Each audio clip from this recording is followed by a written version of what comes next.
Hi there. This video is going to walk you through how to produce a printed circuit board from a board file. I have made a design here in Cadsoft Eagle, and I'm ready to produce the required Gerber files that will be needed to fabricate the circuit board, either by sending the board out to a professional board house or by milling the board in-house using a printed circuit board mill. So I have access to an LPKF Protomat S63, and this kind of machine starts with a solid or a blank panel of FR4 with copper, solid copper on the top and bottom, and then it subtracts material with the cutting tool. The other way to procure a board is to send it out to one of many different board houses. Advanced Circuits, or 4PCB, is one that I've used a lot.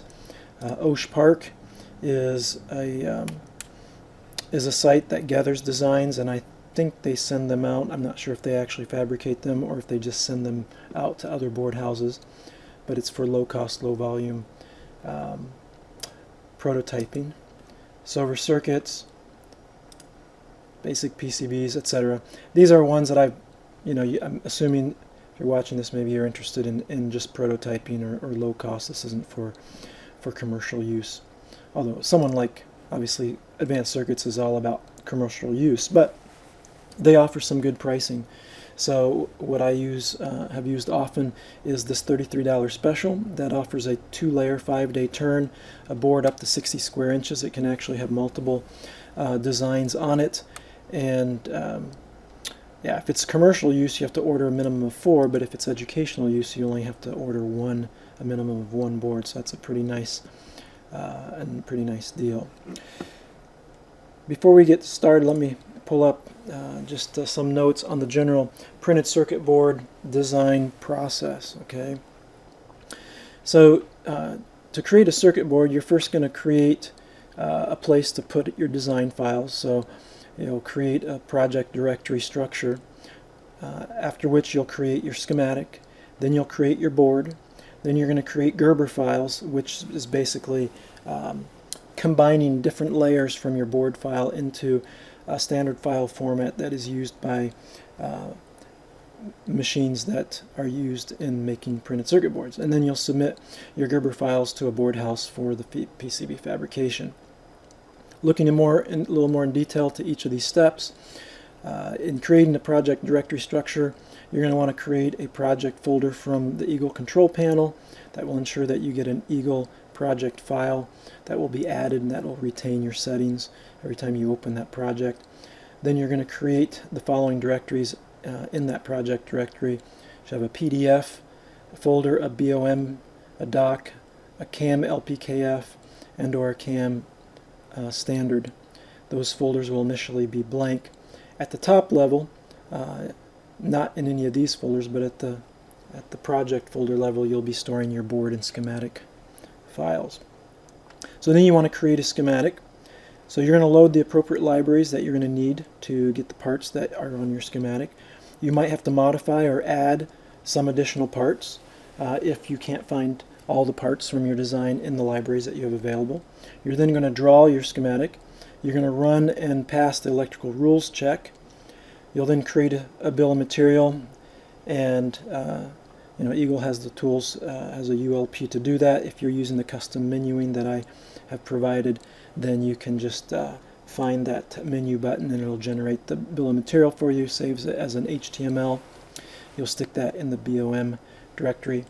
And then you want to spend some time adjusting the positions of your component values and reference designators. Oftentimes these are not oriented in the proper way for easy readability, or maybe they're overlaying other components or other text. So you can execute the command called smash, and you can smash individual parts, which basically separates or detaches, unlinks the reference designator and values of a part from the actual symbol, such that you can move them around until it's nicely formatted and readable.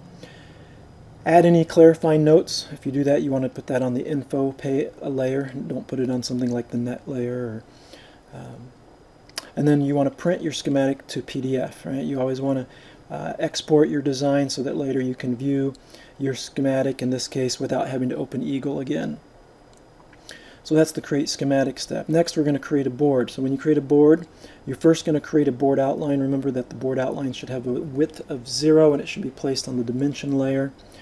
Then you're going to place all your components. They'll initially be off the board to the side, and you'll place them according to your design needs. And then you'll route all the air wires.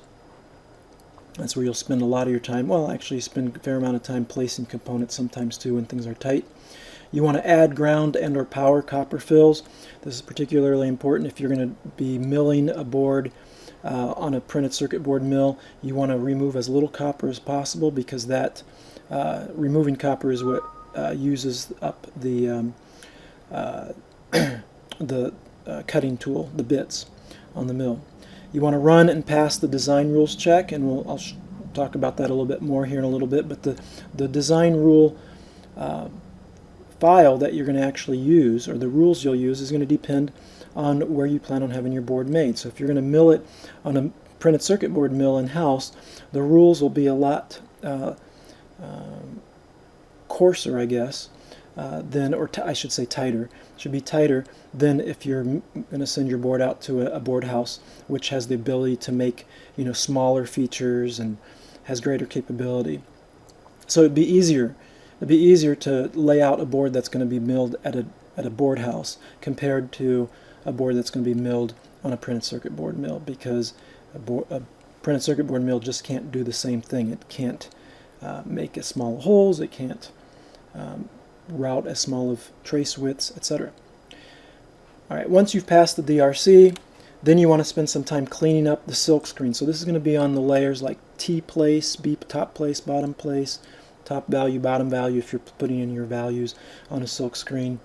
And a lot of times, depending on where you get the part, if it comes from different libraries, the actual size, text size, and font from different parts, from different libraries will be different. So you'll have some small reference designators and bigger reference designators, and you really want to make all of those the same if you're going to have a silkscreen. And you can do that by smashing the part, which then allows you to select the reference designators and change their size or move them, rotate them. It's also important that the reference designators or any of the silkscreen does not overlay any of the solder pads, because if it does, the solder pad is what's going to trump the silkscreen and you won't see any silkscreen. So that can take some time to do. Alright, and then you want to add an additional desired silkscreen text logo. So for instance, maybe you have a header, some connector, and you've got the reference designator JP1 for that connector, but you decide you want to have labels next to each of the pins on that header. Well, that's not going to be part of that header part, so there's no silkscreen, nothing on the top, the top name or top values, so you can just add that as text. So you'd want to do that at that point if you want to add a logo or your name or a board version or anything like that. That's what you would do. Then you want to take some time to print various views of your board and save them all to PDF. I don't think I said PDF here, but that's what I mean. Print them to PDF. So top, that's top everything. So top components, top copper. Bottom, top components only, bottom components only, top copper only, bottom copper only, and maybe there's some other views that you'd want. But especially the top copper and top component and bottom component are going to be very valuable when you go to build this board. You're going to want to be able to print out locations for where all your parts are, and you'll be happy you have created PDFs when it comes time to printing that out. At this point, you're finished with the board, and now you want to create the Gerber files. So the rest of this video I'm going to focus on this piece here.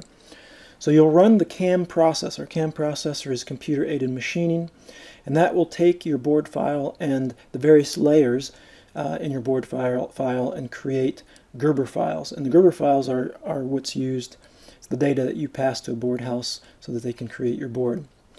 I've provided two CAM files for you to use. One is LPKF, that's the one you'd use if you're going to generate a Gerber files to be run or to be used to make your PCB on the LPKF circuit mill or a similar mill, and the other is a two-sided standard cam. This would be if you're going to be doing the $33 special or just the most standard two-layer boards from a standard board house. You'll be prompted to create a folder for holding the Gerber files, so presumably you will have already created those. It'll either be cam LPKF or cam STD, and in fact you can run both of those cam jobs and they'll stick their Gerber files in those respective folders so they don't write over each other. Once you've created those cam or those Gerber files, Cadsoft Eagle does not have any facility for viewing those Gerber files. So usually you use an external program called a Gerber viewer, and there are some free Gerber viewers like GerbV is one of them. However, I recently found an online Gerber viewer, and that's what I'm pointing you to here. So what you want to do is you want to zip your files, the Gerber files, into one zip file, and then you want to submit them to this online Gerber viewer. We'll take a look at that in a little bit, and then you want to verify that the Gerber files contain the proper information. So it's important that you take some time and actually look at the Gerber files and make sure that they have the information that you want, and it'll become clear why this is important. You could accidentally modify the cam job, which could accidentally put the incorrect layers on the incorrect Gerber file, and now you think you have silkscreen, but actually your text is going on your copper layer, and obviously that would not be a good thing. Once you have verified your Gerber files using the Gerber viewer, either online or another one that you download, then it's also very good, a very good step to recommended to submit your Gerber files to a free online design for manufacturability tool that Advanced Circuits provides. So if you just go to FreeDFM, you can submit that same zip file containing your Gerbers to FreeDFM. And what I really like about it is that it will check, of course they're checking your design against their capabilities, but a lot of these are fairly similar, so it's really good to do that even if you're not going to have them build your board. I do this all the time even if I'm milling a board in-house. And what I really like about it is that they'll reply. You submit your email. You don't have to have a login. You submit your email and submit the zip file, and then you'll receive an email response. And one of the links in that response is a link to a multi-layer PDF. And that multi-layer PDF actually contains all your Gerber layers in one PDF, and you can turn the layers on one at a time, and that's really useful, and I'll show you that. When you're done with that, I recommend storing your FreeDFM PDF to your CAM folder. And now you have a nice completed design that's ready to be procured. So in order to procure your board, if you're going to go out to a board house, there's lots of board houses. I'm not trying to promote any particular one. These are just ones that I've used. The Advanced Circuits are for PCB, Oshpark, Custom PCB, and there are many others. Okay, so at this point, let me show you the process to generate the CAM files. This is actually very easy to do. It's very quick. So here's my design. I really don't need my schematic here. I guess first I should make sure I don't have any errors, so let me run my design rules check. And I should point out here that you are going to want to load the proper design rules based on where you plan to have your board fabricated. So in this case, what I have loaded is what I call LPKF hand solder 1v1. All right, Eagle design rules for basic LPKF S63 PCB milling. And this is going to check my design against some rules, including, let's see, sizes. I have a minimum width, trace width of 12 mil, which is much bigger than the minimum trace width specified by a place like Advanced Circuits. But this is what we want to do for our in-house mill. It just gives us more margin. Sometimes the tolerance on the trace widths that it mills are not super precise, so we want to have some extra margin there. So go ahead and hit check, and it runs the check, and looks like I have a whole lot of errors here. I can zoom in and see what all these errors are. And I see a lot of them that are related to stop mask, and that is layer 29. Well, it turns out that stop mask, if I turn everything off and then I just turn stop mask on, stop mask is a layer that is used for making the solder mask. The solder mask is like that green coat that goes over the board, and wherever there's a anywhere there is this hatched area, that's where the mask is not going to go. And of course this has to line up with where your solder pads are. So if I turn on my solder pads, you'll see these all line up. Now there's whatever my rules are in the design rules check, I'm violating something, or the library parts I've used are violating some rule. And to be honest, I've never really looked into it. I don't really worry about it. In this case, if it's for the in-house mill, I'm not putting any solder mask on, so it doesn't matter. And if I go to a board house like Advanced Circuits, I'm going to submit my design to their free DFM, and they'll tell me if I have a problem. And a lot of times, things like this where maybe they'll say, oh, you don't have adequate clearance around your stop mask, they can do that for you automatically. So I don't spend time on this. The solution for the moment is that you simply don't turn that layer on. So if you're using the custom menus like I have set up, I recommend going to the 2-layer view, which this is what I'm actually using. I'm using basically the first set of layers, from layer 1 up to layer 26. Okay, so now when I run the design rules check, I'm not going to be checking the layers that I'm not showing. So that is another point. You want to make sure that you do have the appropriate layers on. So have your top copper, your bottom copper, everything up through layer 26. Okay, so now I'm going to run my design rules, and I still have some errors. Let's see, I have a bunch of dimension layers. Let me put this off to the side and see what's going on. So I have a number of places where the copper is too close to the board edge. And I'm aware of this. I've seen this error before. I've actually even fabricated this board on our mill, and it's not a problem.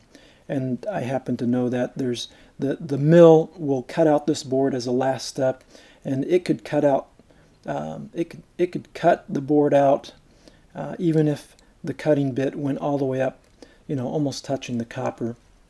So I'm ignoring this error. In fact, I'm going to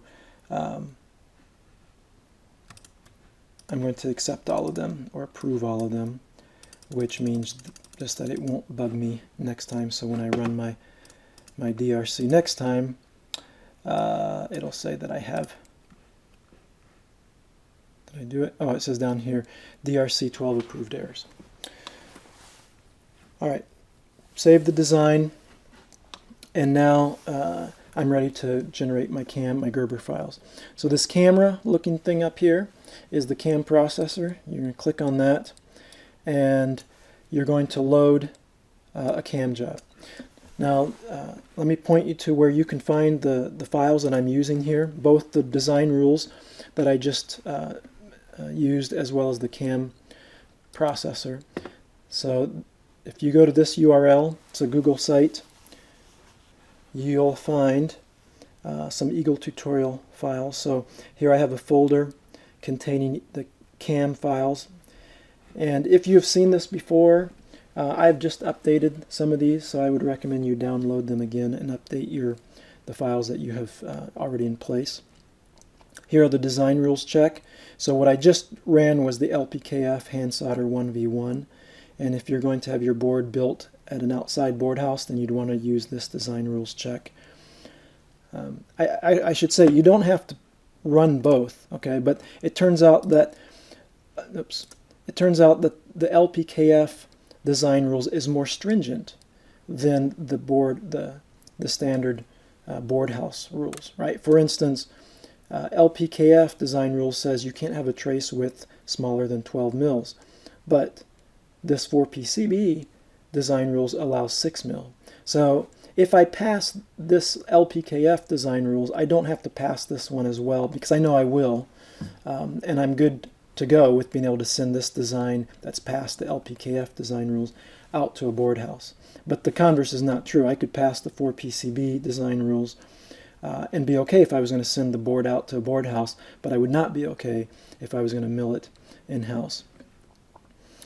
Okay, so again, if you need any of these files, including the script files, for those of you who are maybe catching this as the first Eagle video that you've seen from me, all the custom menuing that I'm doing is contained in these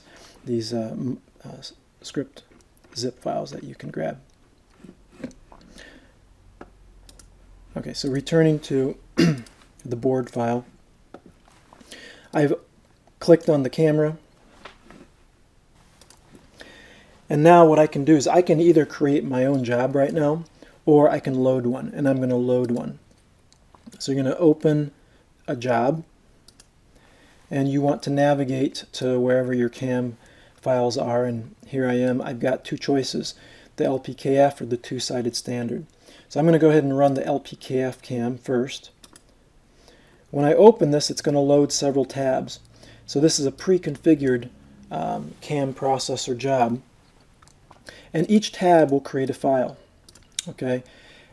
Before I do this, let me switch over to a PDF that I've created, which is, if you want to see this, this is contained in the CAM zip file here. So the CAM processor, or the CAM zip file, contains the two CAM jobs plus a PDF of this document.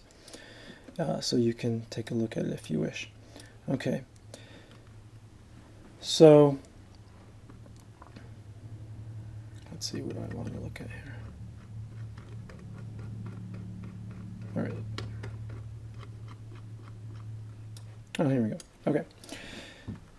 So when you create Gerber files by running a CAM job, you're going to create a different number of Gerber files and a drill file, which is going to depend on what you're wanting to do with the board. And I have these two CAM jobs, the LPKF job on the left, the standard two-layer board on the right. So let's look at the LPKF first.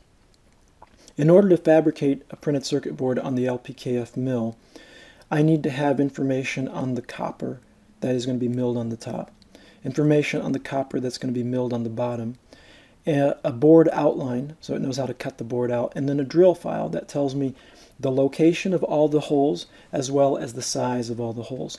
These are the 4 files that I need in order to produce a board using the printed circuit board mill. All of this information is going to come from the single .brd board file that Eagle generated as you were laying out your board. It will also generate some additional files that are not needed. There is the .dri, which is a drill information file, and then a Gerber plot information file, .gpi. Those are not needed by the circuit board mill. Only these 4 files are needed. So let's go ahead and take a look at our job, our LPKF job. And notice I have these 4 tabs. All right, let's look at the board outline. The board outline is just called outline, and the file it's going to create is going to be in my CAM LPKF folder, and it's going to have an extension of OTL for outline. And over here I have all the layers that are in my board design, and any of these that I select now are going to be included in this Gerber file. And I want to warn you, it's very easy to mess up a CAM job. If I click process job now, this OTL file will be a Gerber file containing all the information on these 4 selected layers, which would be very bad since the only thing I really should have is just the board outline. So be very careful that you don't just click around here, because you could mess up the job. If you're not sure, just reload the job. Let's look at the component side. So this is the top side, and here the name of the file is going to be .cmp for component, and I have 3 layers selected: the top copper, the top pads, those would be like the green circles, donuts or ovals that you see, and then vias, which would also have green circles. All of that is going to be basically flattened to make up a top layer copper Gerber file. Solder side will be similar. It will have the bottom copper plus the pads and the vias, and that's called SOL for solder side. And then lastly, there is the drill data, and it's a DRD file, and here the layers that are selected are going to be drills and holes. The other thing I haven't mentioned is the output device. So it uses different engines and different format. This is an XLON format, and there's lots of different formats here. The other format, these other ones are all generated using what's called Gerber RS, the 274X. You don't really need to know that, but I just want you to spot it so that you will maybe notice if ever it gets switched to something else. The drill file is the only one that will be the XLON. Okay, we click Process Job. This is going to give me a little note because that's what I put here to prompt me. It says, oh, then I didn't save. Okay, save it, sure, save it. And now it prompts me, don't forget to create a CAM LPKF folder in your project folder. So I've already done that. The .otl, .comp, .sol, and .drd are the only files needed by the LPKF. Click OK, runs the job, and now it's done. I can close this, and I'm going to go over and look at my project here.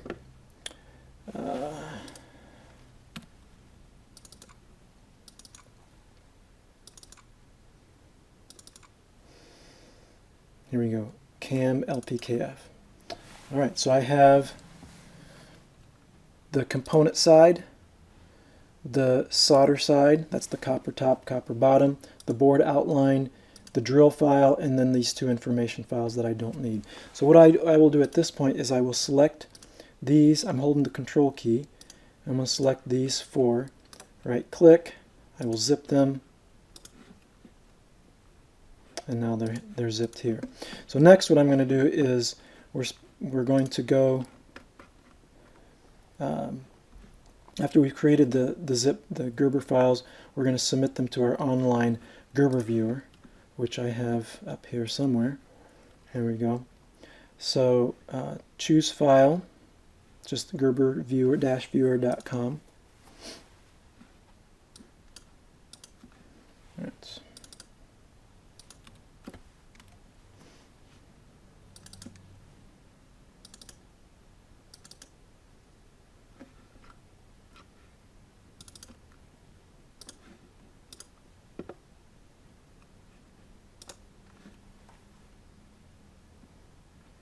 All right, and now over on this side here I have the layers I can turn on. So I have the board outline, I have the component side, all right, let's see, I have the drill file, so let me turn this off. You can see the just the holes. So there are the holes, all the drills. Here's the board outline, and then I have the bottom side copper. All right, so I have all four layers, and what I mean at this point about checking your file is that you would now, make sure that all this is lined up, that there's nothing that's there's nothing that is unexpected on any one of these layers. All right, so clear that. The next thing you'll do is you would submit it to the free DFM, which is right here. I just typed in free DFM. The catch is that to do that, they're going to want to have some more, a few more Gerber files. So what we'll do is we'll go back to the board, and I'm going to run the CAM processor again. This time I'm going to use the other job. Okay, I'm going to use the two-sided standard CAM. Now you might say, wait, if you're going to go out for a board, shouldn't you go back and you run the rules, the design rules check? That's for the standard two-layer board. And as I mentioned before, because those rules are less stringent than the rules for the LPKF, and my design has already passed the design rules for the LPKF, I don't need to go back and run them again. But if it was the other way around, you would. Notice here, let me actually go to our PDF and show you the Gerber files now that we're looking at. All right, this split on me. Okay. So this cam job is going to create more layers. And it has to, because it's going to be creating a solder mask and a silkscreen. And so I'll still have some common ones. I have the top copper, I have the bottom copper, I have the drill file. 4PCB likes text for the drill file, so I use text instead of DRD. And then notice that there is no outline. There's no board outline. They like having, oftentimes it's standard to put the board outline on the top copper layer. So this, in this case, the .cmp includes the board outline, so that's the dimension layer on that top copper layer, or top copper Gerber file. Then in addition, what's new here is we need to have information on the top silkscreen. So GTO is Gerber top outline, Gerber bottom outline, and then Gerber top solder mask and Gerber bottom solder mask. Solder mask is again that green coating that covers all of the board except for where you have solderable pads or through holes or solder pads. Now it'll create a couple other designed Gerber files as well, which are not needed for fabricating a circuit board, but would be needed if you were going to actually assemble the board. So when you assemble a circuit board, you actually take a circuit board and you place the parts on them and you solder the parts on them. So that's called board assembly.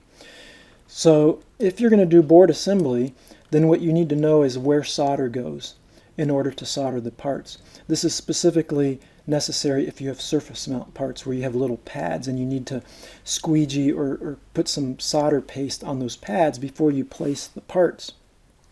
So there are two additional layers, top solder paste, GTP, and bottom solder paste, GBP, which contain the artwork that will ultimately be used for creating a stainless steel screen. Basically, it's a really thin metal sheet that has laser cut openings, and they'll put that down over the board, and they'll squeegee solder paste over that, and wherever there's a little opening in your steel screen, you'll get a little bit of paste that will go through and sit on the pad that will be underneath it. And they lift the screen, and now you've got all of your pads on your board ready to accept a part.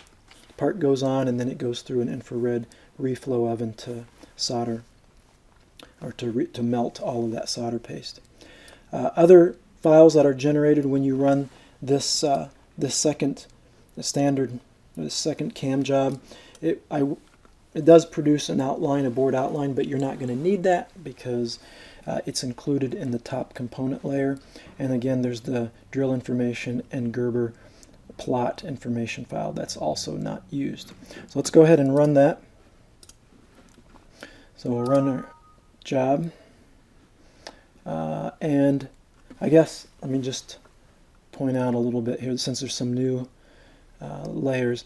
Let's click on top silkscreen and see what we have. Top silkscreen is basically the printing, the text that shows up on your board, and here we have selected top place and top names. Now if you wanted, is there anything else? No, nothing else there. If you wanted to have all the values of your parts printed on your board, then you could select top values. Typically that's not done, but you could do that if you chose to. All right, bottom silkscreen, it's going to be B place and B names. Let's go ahead and run this. Don't forget to create a folder cam_standard. I've done that already. I'm not sure what that was, but I'm too lazy to check at the moment. So let's go see what we have here. Cam standard. It generates now this larger number of Gerber files. Now what I've done is I've capitalized the extensions for the files that you need to submit to the board house, like if you want to do a free DFM. So I'm going to right click, I'm going to zip those. We can now go back to our Gerber viewer and we can upload that file.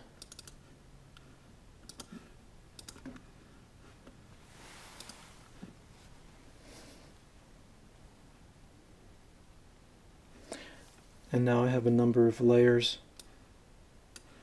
So if I turn on the top component, I should have not only the top copper but also the top outline,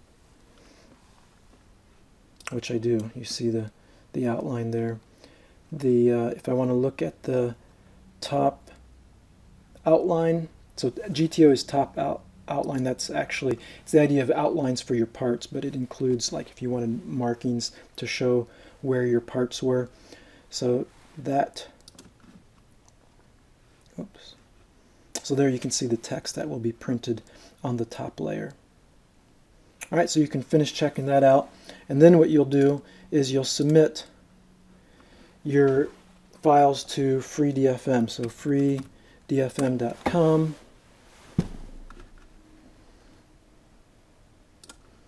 And you will put in your email address. You'll choose your zip file. So we want the standard zip. Click upload.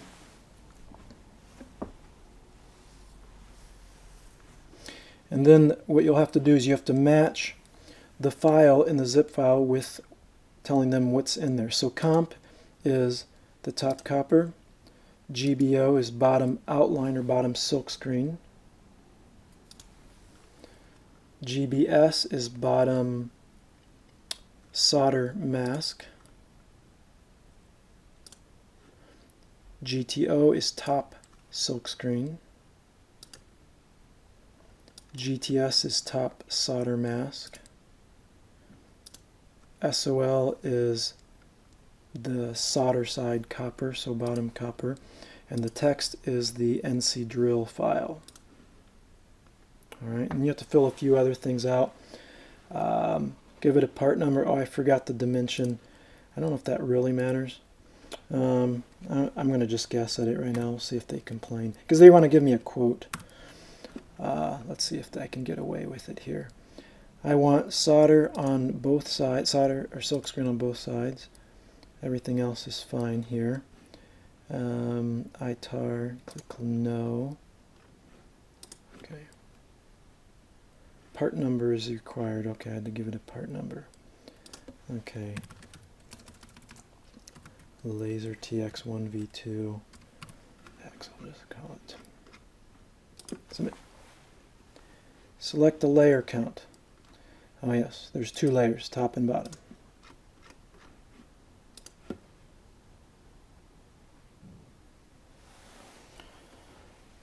Okay, so you should receive an email then that tells you the job has been submitted, and then a few minutes later, maybe if they're really busy, maybe 10 minutes later, you'll receive another email with your results. I'm not going to go through the email now, but I will show you, I will show you the file. One of the links in the email you will receive is a link to a PDF, which I will pull up here to show you, because it's really quite nice. So you want to go to view, I'm in the reading mode, get out of the reading mode, there we go. Okay, and now, here look, the results are already in here. There you go, thank you for uploading file. We are now analyzing. Okay, so they haven't, that's what you get initially, and then they'll send me a results in a little bit. But this is really nice because I have one PDF and I can look at all my layers. So here's my, what is it? That's my top copper. That's my bottom copper. Oops, bottom copper. So top copper, the silk screen on the top. I think if I zoom in here, yeah, that's the silk screen. Which I haven't done a good job laying out because this board was milled in-house, so I didn't care about the silk screen. But this would be terrible if I'd paid for silk screen and I never bothered to move these reference designators out of the way. The drill tells you where all the holes are. So at any rate, it's really well worth running the FreeDFM because they give you this nice PDF, which is really super for documentation purposes. Alright, I think we're about done. Let's go back to this to this PCB design process and look at what else we have to do. We've run the CAM processor, created Gerber files, uploaded them or zipped them, uploaded them to a free Gerber viewer to check that they were good. We also submitted them to FreeDFM, and we received this multi-layer PDF, and now we're ready to go submit our files. Now I'll point out that depending on what board house you go to, there are a few board houses that will actually allow you to submit the actual board files from Eagle. Osh Park will allow you to do that. So if you go to Osh Park and I actually want to submit a board, I can select a file. They can take an actual board file. So and it's actually kind of advantageous in their case, as you will see here in a moment. So I want routed. Where is it? Board. There we go.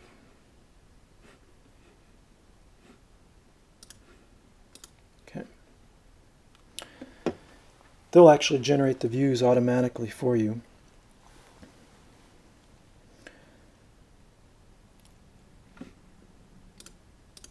All right, here we go. So it actually has produced my design. I get a view of it. Give it a name, description, email. Okay, continue.